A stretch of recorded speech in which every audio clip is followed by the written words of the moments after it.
إله إلا الله لا إله إلا الله محمد رسول الله عليه صلاة الله لا إله إلا الله لا إله إلا الله محمد رسول الله عليه صلاة الله بسم الله بدأت كلامي وصلاتي وسلامي بسم الله بدأت كلامي وصلاتي وسلامي على المضلل بالغمام محمد رسول الله لا إله إلا الله لا إله إلا الله محمد رسول الله عليه صلاة الله لا إله إلا الله لا إله إلا الله محمد رسول الله عليه صلاة الله إن أسأت فاحملوني أو أخطأت امی اخبار تازه جهان که شما میشنوین، تهاجم سر قرآن و تهاجم سر شخصیت پیامبر گرامی و یقینا این تهاجم که بانی اصلیش جهان غرب هست و یقینا روان اضافتر از 2 میلیارد مسلمان ها را، روان مسلمان، روح مسلمان آزرده ساخت. آیا خودش ترور نیست؟ از این که در کلام ترور دیگه وجود داره. یک شاگرد در پوانتون سوال کرد، طبعا روز مظاهره بود. من خواستم رایم خبرنگار مصاحبه بکنم، چرا من زیادتر از تلویزیون از این خبرنگارا بسیار پرهیز میکنم، چون نظام مقبول من نیست، نظام مردود هست به هر صورت. و این خبرنگار یکی از این رسانه ها بود که اون رسانه ها عملا در خدمت جهان استعمار و غرب هست. خب تظاهرات راجع به موضوعی بود که جهان غرب راجع به قرآن توهین کرده بود. من گفتم برادر، خلاص اخلاق مسلمان آنقدر عالی هست. ببینین خداوند جل جلاله ارشاد می فرماید اعوذ بالله من الشیطان الرجیم. نون شکل دوات داره و این وسیله علم هست. نون یعنی خداوند به دوات قسم یاد میکنه، وسیله علم هست. و القلم وسیله علم هست. و ما یسترون، توسط قلم و رنگ چیزی که نوشته میشه خداوند به محتواش قسم یاد میکنه. اخلاق مسلمان آنقدر عالی هست که او یک کاغذ سفید نمیخواه زیر پایش او را بلند میکنه. متوجه شدید؟ ولی که جهان غرب قرآن در کدام مقام مندازه و در نتیجهش روان 2 میلیارد مسلمان روحش برادر آزرده میسازه. از این که دیگه ترور کلان وجود نداره. این ترور جسم خود معنایی نداره برادر. امیدوارم سوالت حل شده باشه. به هر صورت نحمده و نصلی علی رسوله الکریم. اما بعد فاعوذ بالله من الشیطان الرجیم. بسم الله الرحمن الرحیم. ولن ترضى عنك اليهود ولا النصارى حتى تتبع ملتهم وقال النبي صلى الله عليه وسلم بلغوا عني ولو آية او کما قال رسول الله صلی الله علیه وسلم. برادرای عزیز و نهایت گرامی، یقینا طول حیات این ظرفیت زمانی هست و این ظرفیت زمانی به یک حقیقت بسیار تلخ ختم میشه که او مرگ هست.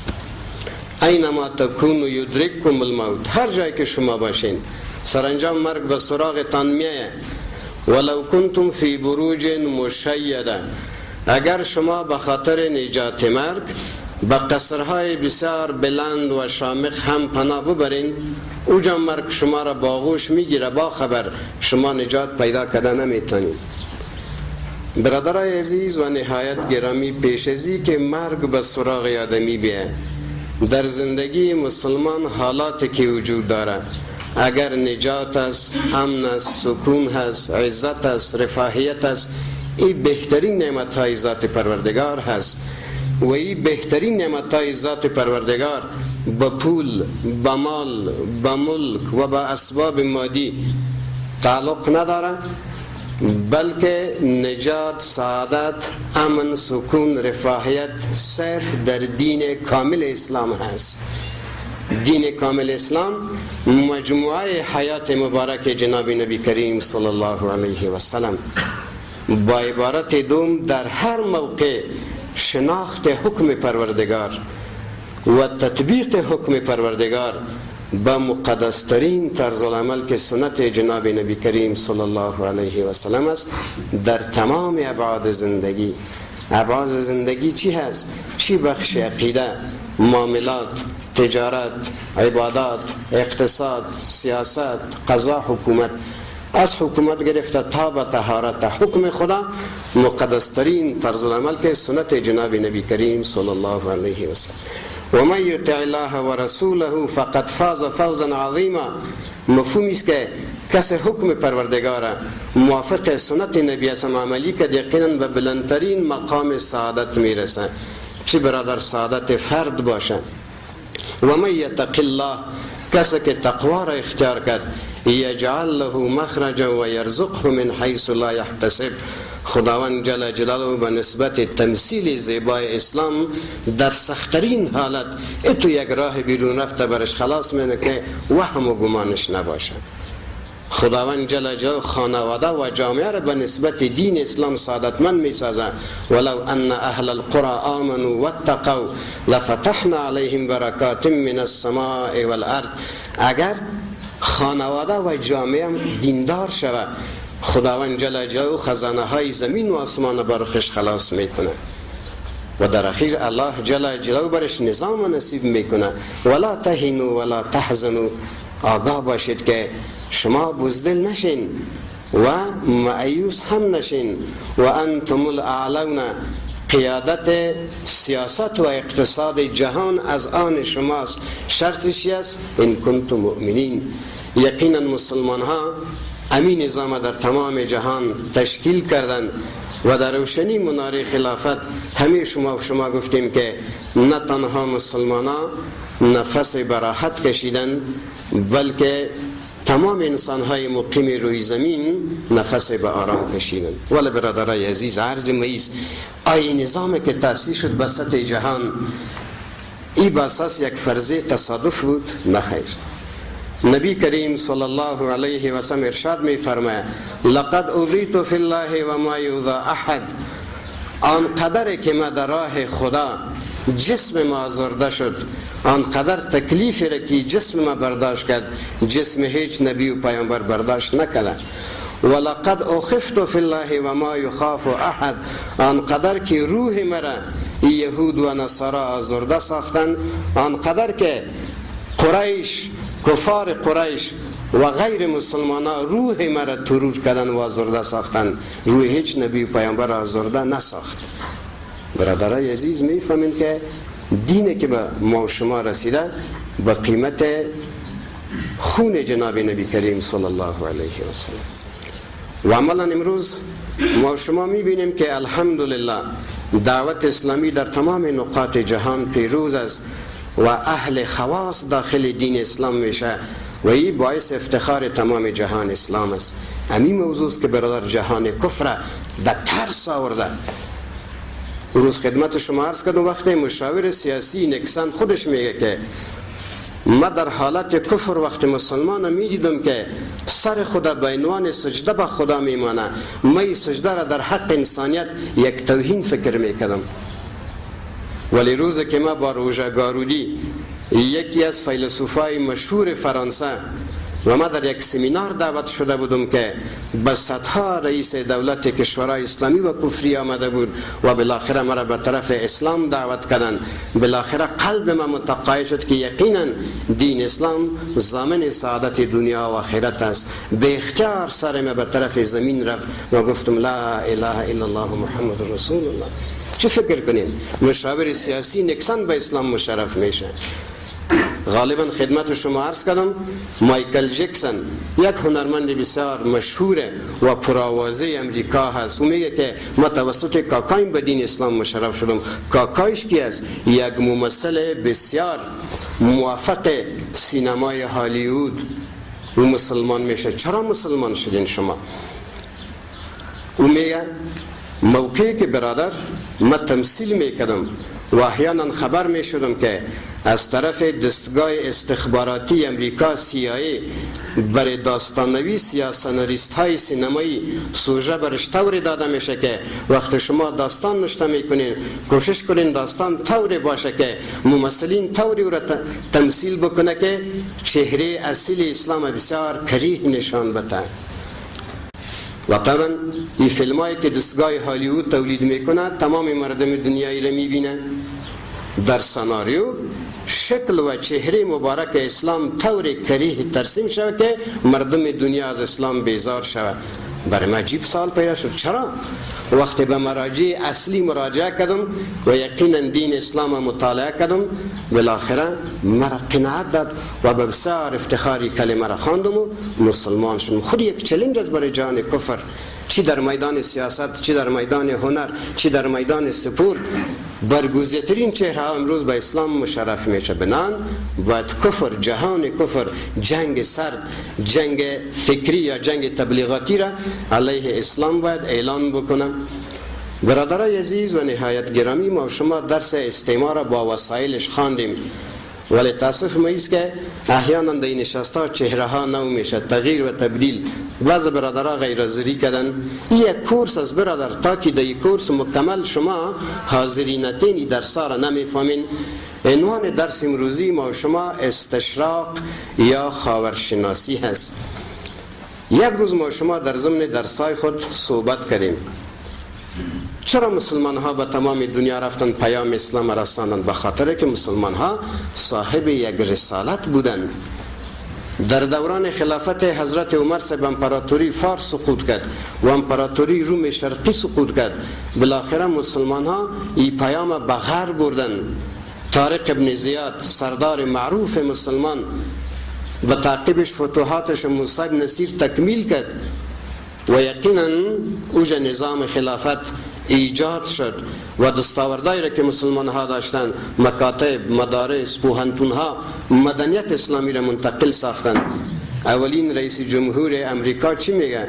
مبارک با دست نبی کریم صلی الله علیه و سلم که با دست مبارک خود اولین خشت مدنیت مادی و معنوی را گذاشت. یقینا اگر مسلمان ها به طرف اروپا نمی رفتن این مدنیت موجود ما 300 سال به تأخیر میفتاد. آل برادر، مردم اروپا از جهالت بیدار شدن، برش سوال پیدا شد. این قومی که اصلا در دنیا هویت نداشت، عرب ها را کس نمیشناختند و تمام مناطق آباد دنیا را دو امپراتوری کنترل میکرد که فارس و روم بود. ناگهان عرب ها ظاهر شدند و چنان مدنیت را ایجاد کردند که تمام نگاه های جهان برش خیره شد. این مردم از کجا آمدن؟ به موقعیت جغرافیاییش علاقه پیدا کرد. اینها صاحب کدام دین هست؟ به دین اسلام علاقه پیدا کرد. خب برادر، اونها دین اسلام مطالعه کردن، عرب ها را مطالعه کردن. مستشرقین یا خاورشناسان یا کسایی که شرق شناس است، این حرکت به نام استشراق یاد میشه. وقتی را به دری ترجمه کرده خاورشناسی و یک کسی که راجع به اسلام تحقیق میکنه، این در عربی به نام مستشرق هست و در دری ما شمایی را خاورشناس میگیم. این حرکت استشراق در اول بسیار به اخلاص بود. ما شما در ضمن صحبت ها گفتیم که مسلمان ها 8 قرن در اروپا حاکمیت داشتند و منظم 8 قرن مسلمان ها و غیر مسلمان ها از یک پوهنتون فارغ شدند و افتخار میکردند مردم غرب سر پوهنتون های اسلامی، سر استادای مسلمان، سر مؤلفات اسلامی. و ما شما گفتیم که بیت الحکمه او کتابخانی بود که در بغداد موجود بود و اضافه تر از 4 میلیون کتاب در اوجه موجود بود. به هر صورت این طبقه اوله که اسلام مطالعه کرد، خودش کفر ولی اسلام مطالعه کردن، عرب ها را مطالعه کردن، فرهنگش مطالعه کردن، سخت زیر تاثیر آمدن و بالاخره به اسلام مشرف شد. این مستشرقین به 3 حصه تقسیم کردن. طبقه دومش اونا در ابتدا به اخلاص مطالعه کردن، مسلمان شدن، ولی در مرحله دوم یک سلسله مردم غرب سر عناد به اسلام شروع کرد، عناد و دشمنی را شروع کرد و در مرحله سوم عناد مردم غرب یا دشمنیش علیه اسلام بسیار واضح و هویدا شد. خب برادرای عزیز، ما شما یک روز یک مثلث کشیدیم، همین مثلث را در ذهنتان ترسیم کنیم. در زاویه فوقانیش عنوان استعمار هست. استعمار تهاجمش فیزیکی هست، تهاجمش برادر عملی هست و نظامی هست. سرنوشت یک کشور حمله میکنه، نظامش برادر تبدیل میکنه و تعرض میکنه. ولی استشراق کارشان کار فکر است. اونا میخواه از یک طرف دعوت اسلامی را در جهان غرب در نطفه خنثی بسازه و از طرف دیگه جوانای مسلمان راجع به دینش مشکوک بسازه. در زاویه دیگه مسیحیت است. مسیحیت برادر دعوت عام هست، به جنگلای افریقا میره، برای مردم توصیه میکنن که برادر عیسی علیه السلام بسیار پیامبر درویش بود و محمد صلی الله علیه و سلم مرد شهوت پرست بود، 11 خانم گرفته بود. عیسی علیه السلام امتیازات بسیار زیاد داشت.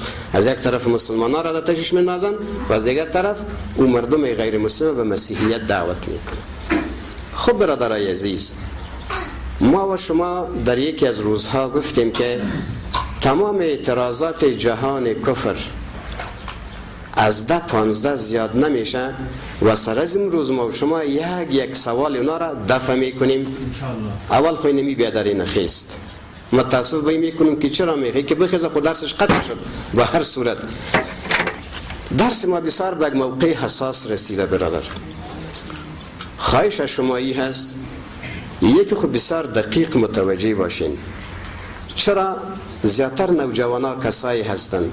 اون روز ما در پوانتون در صنف درس میدادم، نام یک تن از نویسنده های ایرانی که به نام عبدالکریم سروش هست و برای نوجوانا نصیحت کردم که این نوجوانا، عبدالکریم سروش کسی است که کتاب های زیاد نشته کرده، مرد بسیار ادیب هست، در قالب های ادب، در ترکیب های ادبی چنان و محتوای فاسد جای میته که ذهن نوجوانان را اکثرا راجع به اسلام مشکوک ساخته. یک بچه دست خدا بلند کرد، آقای سروش برزی یک فیگور و یک قهرمان بود. گفت استاد شما هم یک عبارتش برای ما بگویید. گفتم بچه میگه که ما درس میتیم، خب روزمره از 100-150 کتاب گپ میزنیم، زیر بغل خود اگه برای تو 150 کتاب روزمره آورده برم که تو گپ بزنیم و برات مرجعش نشان بود. به هر صورت گفتم در جای بشی.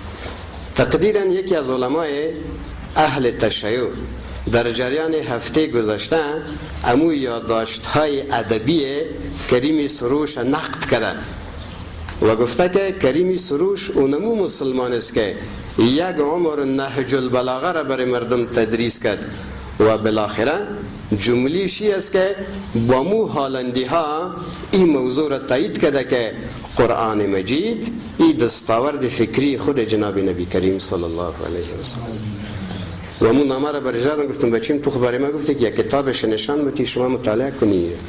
یعنی عرض ما است که نوجوانای مسلمان ما و شما هم زیاد مطالعه ندارن.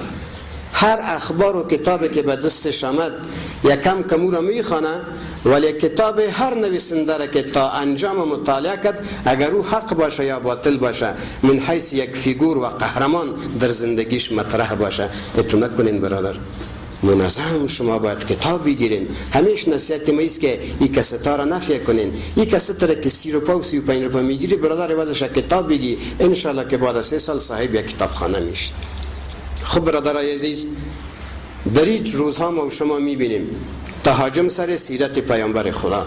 نبی کریم صلی الله علیه و سلم ارشاد میفرماید ترکت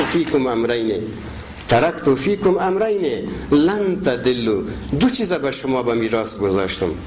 لن حرف است که استمرار افاده میکنه، تا قیام قیامت شما گمراه نمیشین. ما تمسکتم بهما، تا وقتی که شما به دو مرجع چنگ بزنین. او چی هست؟ کتاب الله و سنتی.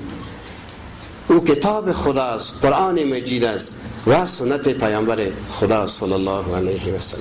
ما شما میبینیم که کشور هلند تهاجمش راجع به قرآن و کارتونای نبی علیه السلام کشیده میشه و محتوای کارتونایی طور نشان میده که العیاذ بالله نبی کریم صلی الله علیه و سلم مرد شهوتران هست. این برادر ما شما اول یک مقدمه میگیم. پیش از اینکه من خدمت شما این مقدمه را عرض بکنم برادر متوجه باشین. بعض جملات ما شما در درسای خود گفتیم که جهان کفر سر اسلام تعرض میکنه ولی برش بدیل پیش کرده نمیتونه و اسلام وقتی سرش اعتراض میکنه در روشنی مادی در بصارت و مسلمان خو حل تمام قضایا را در روشنی ایمان میبینه، مثل که نبی کریم صلی الله علیه و سلم میفرما اتقوا فراست المؤمن، از کمال ایمان مسلمان از فراست مسلمان حذر بکنین، فانه ینظر بنور الله، بخاطر که مسلمان حقیقی حل تمام قضای جان صرف در نور ایمان میبینه. ما شما برادر قرآن و پیامبر در نور ایمان قبول کردیم، ایمان آوریم لا اله الا الله محمد رسول الله به هر صورت. هیچ نبی و پیامبر ظهور نکرد که ایتو یک گروپ استقبالی باشه که در دست همشان گل باشه و انبیاء علیهم السلام استقبال کرده باشه. و ما یأتیهم من رسول الا کانوا به یستهزئون، هیچ نبی و پیامبر ظهور نکرد ولی مورد استهزای کفار قرار نگرفت. آیه کریمه است و کذالک جعلنا لكل نبی عدوا من المجرمین.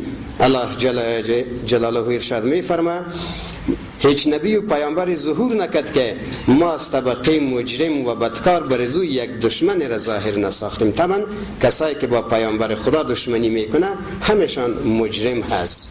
خب مقدمه ما چی هست؟ بین برادر اول امی چهره مبارک نبی علیه السلام سرش صحبت کنیم. حضرت کعب ابن مالک رضی الله عنه در یکی از یادداشت‌های خود نوشته میکنه کان رسول الله صلی الله علیه و سلم اذا سر، یقینا وقت پیامبر گرامی صلی الله علیه و سلم خوش می بود، خوشحال می بود، استنار وجهه، چهره مبارکش آنقدر نورانی می شد حتی کأن وجهه قطعه قمر، ما تو فکر می کردیم که یک پارچه از مهتاب شب 14 هست. و کنا نعرف ذلك منه، و همیشه حالت ما به شکل دوامدار می دیدیم. خب زیبایی خودش یک امتیاز هست و ما شما اگر صحبت کردیم وقتی عبدالله بن سلام یهودی یادداشت‌های خود بیان میکنه که یک روز من از کنار یک مجلس تیر می شدم که یک مرد بسیار زیبا صحبت میکرد، آنقدر زیبا بود که زیباییش مرا شکار کرد. فوراً دی صحبت شیشتم، وقتی به گپا گوش کردم بسیار متاثر شدم. از پالوفیلم پرسان کردم کی هست؟ گفت نامش محمد صلی الله علیه وسلم و خود پیامبر معرفی میکنه. من گفتم قسم به ذات خداست که ایتو چهره زیبا و ایتو بیان شیوا بجز از پیامبر از کس دیگه تصور شده نمیتونه. اشهد ان لا اله الا الله اشهد ان محمد عبده و رسوله. برادری زیبایی یک امتیاز هست، یعنی زیبایی را که پیامبر خدا داشت در جزیره عرب هیچ کس نداشت. دو، نبی اسلام بر یک خانواده بسیار اشرافی متعلق داشت. بسیار نبی علیه السلام شریف بود در بین تمام قبایل مقیم جزیره عرب. این خودش برادر دو امتیاز بسیار مهم در امر ازدواج هست. نکته دیگه ایست که نبی کریم صلی الله علیه و سلم پیش از بعثت بسیار به طهارت و پاکیزگی زندگی کرد. معمولا سن 15 تا 25 روانشناسا میگه که این سن طوفانی و غلیانی هست. زیادتر غریزه دمی سن سر آدمی غالب میشه، ولی پیامبر خدا صلی الله علیه وسلم چنان زندگی پاکیزه را تیر کرد که حتی دشمنای اسلام در جریان امی سنین مبارک یک جمله را ثابت ساخته نمیتونه که حتی نظر مبارک نبی اسلام مسموم استعمال شده باشد. زندگیش بسیار زندگی پاک، صفا، امین، حبیب، صادق، مصدوق. خب برادر، و نکته دیگه ای هست که نبی کریم صلی الله علیه و سلم در سن 25 سالگی با یک خانم ازدواج میکنه که قبلا 2 شوهرش وفات کرده. یعنی بیویست که 2 شوهرش قبلا وفات کرده و سنش هم به 40 رسیده. یگان نفر برای نوجوانا میگم که شوخی میکنم در بین شما، در بین ما و شما که کل ما خرزابط هستیم، هست کدام نوجوان 25 سالی که با یک خانم 40 ساله ازدواج بکنه؟ من فکر نکنم کسی حاضر شه و هیچ دختر 25 سالیم حاضر نمیشه که با مرد 40 ساله ازدواج بکنه. ولی نبی اسلام با مو امتیاز چهره زیبایی که داشت، با مو اشرافیت که داشت، بالاخره با ایتو یک خانم ازدواج میکنه. معلوم میشه که نبی کریم صلی الله علیه و سلم یعنی خواهشات علیاذ بالله در طول حیات برش هدف نبوده. مسئله دیگه برادری است که وقتی از بی بی عایشه صدیقه پرسان کردن که شما راجع به شخصیت نبی کریم صلی الله علیه و سلم برای ما چیزی بگوین، بی بی عایشه صدیقه فرمود کان خلقه القرآن. مفهومی است که اخلاق پیامبر قرآن بود. یعنی بهترین ممثل قرآن جناب نبی کریم صلی الله علیه و سلم. قرآن ناطق بود، قرآن متحرک بود. بی بی عایشه صدیقه می فرماید راجع به نبی کریم صلی الله علیه و سلم کان رسول الله صلی الله علیه و سلم اشد حیاء من العذراء فی خدرها. نبی کریم صلی الله علیه و سلم بسیار با حیا بود از او عروسی که در شب زفاف برای اولین بار شوهرش پرده را از رخسارش بالا میکنه. او عروس چقدر احساس حیا میکنه. او عروس مسلمانه که محجب باشه و برای اولین بار در شب زفاف با شوهر خود مواجه میشه، چقدر احساس حیا میکنه. کان رسول الله صلی الله علیه و سلم اشد حیاء، یعنی از او عروس که هم بسیار با حیا بود. یعنی من فهمرای مسئولین شوخی میکنیم، همین زنا نیست، هیچ وقت لیاز شوهر خدا نمیکنه. قسم به خداست که در مسائل شهوت و در مسائل مادی یک قدم که پای خود منحرف کنه برادر، خانم پخته پرانه کش میکنه. اما تو رست یعنی همی شوهر که سنی نامحرم سیلم کنه زن لیازش میکنه دمی هر جای پخته پرانه. ولی حقیقت بی بی عایشه صدیقه بیان میکنه که نبی کریم صلی الله علیه و سلم حیاش کامل بود. خب برادر عزیز، و نکته دیگه ایست که نبی کریم صلی الله علیه و سلم در سن 25 سالگی با بی خدیجه، موقعی که نبی اسلام 50 ساله بود بی خدیجه الکبرا وفات کرد، یعنی خانم های بعدی را که گرفته بعد از سن 50. و ما شما گفتیم که مسائل شهوت و امثالزی از سن 15 تا به 25 بسیار غلیانی و تا سن 40 به هر صورت. دکتر سفروتن میگه که اون متخصص فیزیولوژی هست که بعد از سن 40 سالگی هر عضویت 8% صلاحیت خود از دست میده. ولی نبی علیه السلام بعد از 50 سالگی که یقینا شهوت دیگه اطفا میشه، با کی ازدواج میکنه؟ با بی بی سوده که عمر زو چیز کم 60 ساله هست. و نکته دیگه ایست که نبی علیه السلام با خانم های ازدواج کرده بودن که همیشان بیوه بود بجز از بی بی عایشه صدیقه، و آنها از مسئله حیض و نفاس بالاخره بیخی مایوس شده بودن. خب برادر عزیز، این نکاتی بود که نکات ظاهری. ولی میایم برادر به نکته اصلی. خداوند جل جلاله برای نبی کریم صلی الله علیه و سلم رسالت برش معرفی میکنه. همه شما یه آیه مبارکه را تلاوت کردیم، و ان لک فی النهار سبحا طویلا. ای محمد صلی الله علیه و سلم، مفهوم است که برای تو از طرف روز در بحر بیکران شناوری بی پایان هست.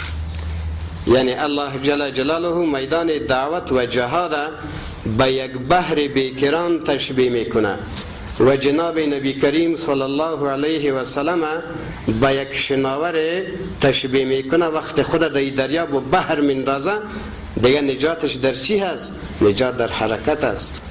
آبازه که خود در دریا میندازه، خود در بحر میندازه، اگر توقف کنه هلاک میشه نمیشه؟ یعنی الله جل جلاله بر نبی اسم طوری تفهیم میکنه که تو شناور هستی، تو دعوتگر هستی، میدان دعوت و جهاد برای تو حیثیت بحری داره که پیش برو حرکت کو، یک ثانیه تو توقف نداری. بالاخره روز به پایان میرسه، ماحول و محیط همش تاریک میشه. فاذا فرغت فانصب، وقتی که از میدان دعوت و جهاد فارغ شدی تو دیگر رخصتی نداری، فانصب مجاهده بکو و الی ربک فرغب، به پروردگار خود نزدیک و رغبت حاصل کن. یعنی روز هم حرکت، شب هم حرکت. علماء کرام ایتو یک مفهوم میگیر از آیه کریمه که نبی کریم صلی الله علیه وسلم در حیات دعوتش حیثیت قلب داشت. قلب برادر 24 ساعت حرکت میکنه. اگر قلب یک ثانیه توقف کنه حکومتش بالای جسم ختم میشه نمیشه؟ جسم هلاک میشه نمیشه؟ در نظام سیاسی اسلام اینمی موضوع را مطرح میکنه. حکومت امتیاز نیست، حکومت مسئولیت است. حکومت برادر پیرداری هست. کی خوش داره برادر که سر یک گودام 24 ساعت پیره کنه؟ روزم پیره باشه، شبم پیره باشه. امی حکومت در اسلام پیرداری هست. یعنی نبی کریم صلی الله علیه و سلم رحلت کرد، خلفای راشدین، خلافت، نظام حکومت، اینا کدام خلفا بودن؟ وارثین جناب نبی کریم صلی الله علیه و سلم. یعنی حیات پیامبر خدا در حقیقت حیات برای جامعه بود. موقعی که برادر یک نفر روزم رخصتی نداشته باشه، شبم رخصتی نداشته باشه و هدفش تمام مردم دنیا باشه، آیا احساس سکونت و راحت میکنه؟ این برای خواهشات موقع پیدا کرده میتونه؟ یگان نفر را شاگردان مذاق میهو بچه امو شب که فرداش کانکور داشتین، راستانه بگوین خود کانکور یک هدف است ولی هدف اجتماعی نیست، هدف شخصی است. یک فارغ صنف 12 سبا کانکور میتن و امتحان کانکور برای خود از یک هدف است، هدف شخصی و ذاتی است. با این کانکور ازی با امتحانش پدر کمی دلچسپی داره، مادرم داره، بیادر خو به تفاوت ولی زیاد دلچسپی را خودش داره، ولی فردا یک هدف داره. مسئله نمیجا هستن. راستانه بگوین که امو شب شما را خو آرام بود، یعنی آرام خو کردید؟ نان شب به اشتیا خوردین؟ کی چای صبح خورد؟ فردا یک هدف است. به خاطر هدف خواب قربان میشه، نان قربان میشه، چای صبح قربان میشه. نبی اسلام هدف جهانی داشت. قل یا ایها الناس انی رسول الله الیکم جمیعا. ای پیامبر بر تمام جهانیان اعلان بکو که ما پیامبر جهان شمول هستم و ما ارسلناک الا رحمتا للعالمین. ما تو را بر تمام جهانیان ذریعه رحمت فرستادیم. پس یک کسی که هدف جهانی داشته باشه برادر رو برای خواهشات وقت پیدا نمیکنه. خب برادر یک موضوع،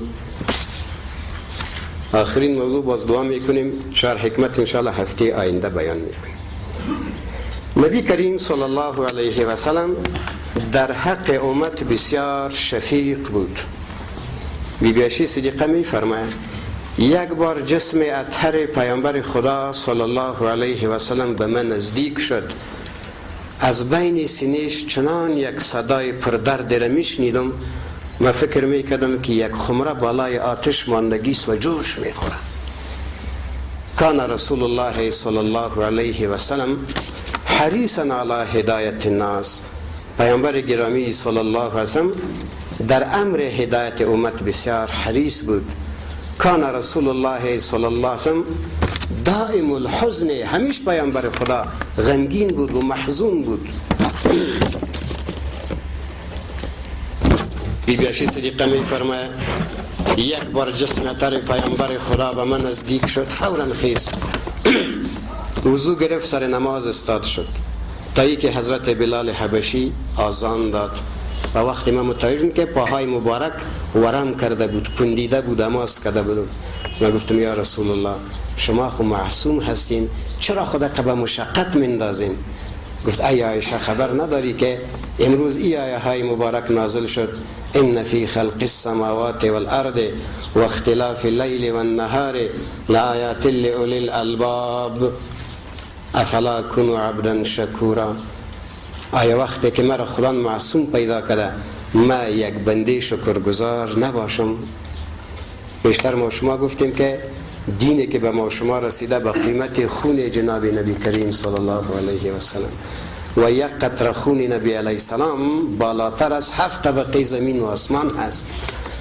یک صحابی از نبی صلی پرسان کرده یا رسول الله شاید زیادتر تکلیف برای شما در میدان احد رسیده باشه، چرا دو دندان مبارک به شهادت رسید؟ گفت نه به خدا در سفر طائف با ابروی مبازی شد. نبی اصلا همیش در امر هدایت اومد. او قصه را همیش ما و شما بیان میکنیم. باز وقتش آمد نبی علیه السلام با یک پهلوان مواجه میشه، میبینه که اندامی بسیار زیبا داره، خوب قوی علم است، که خود فکر میکنه که اگه این مرد مسلمان شود چرا ما دعوتگر هستم و این رسالتم است، این وجود زیبایش از آتش جهنم نجات پیدا میکنه. برش میگه این نوجوان بگوی کلمه را که لا اله الا الله تا تو کامیاب شوی. او با کمال بیادبی میگه بیا که ما قشتی میگیری. نبی علیه السلام که خود فکر میکنه خیر است که تش قشتی میگیرم، ظاهرا اگر آبروی ما هم بریزه ولی مرد اگر از آتش جهنم نجات پیدا کنه این برای ما بهترین یک دستاورد هست. ظاهرا برادر نقشه ذلت، ولی الله جل جلاله در نقشه ذلت برای نبی اسلام عزت را داد که او را به صدرة المنتهی بلند. در اولین حمله ضربه فنی میشه و پهلا میگه نه یک دفعه دیگه باز میخواه، دفعه سوم که میخواه میگه لا اله الا الله بشکی قوت پیامبر هست. مقدمی رو برادر که خدمت شما عرض کردم هدفی بود که نبی علیه السلام شمایل ذاتی و رسالت که داشت و درد که راجع به امت داشت و هیچ وقت اصلا وقت پیدا نمیکرد برادر که او به مسائل شهوت متوجه هم شد. به هر صورت ما و شما انشاءالله امی ازدواج های جناب نبی کریم صلی الله علیه وسلم در 4 عنوان خلاصه میکنیم.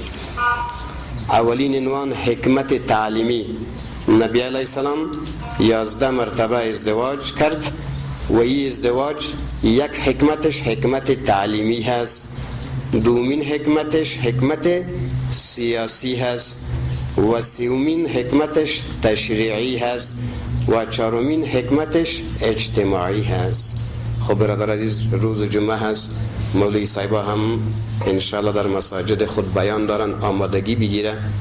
هفته آینده انشاءالله ما شما راجع به حکمت تعلیمی و حکمتهای دیگه صحبت خواهد داشتیم. خداوند جل جلاله همه ما شما را هدایت نصیب کنه. اللهم تقبل منا انك انت السميع العليم.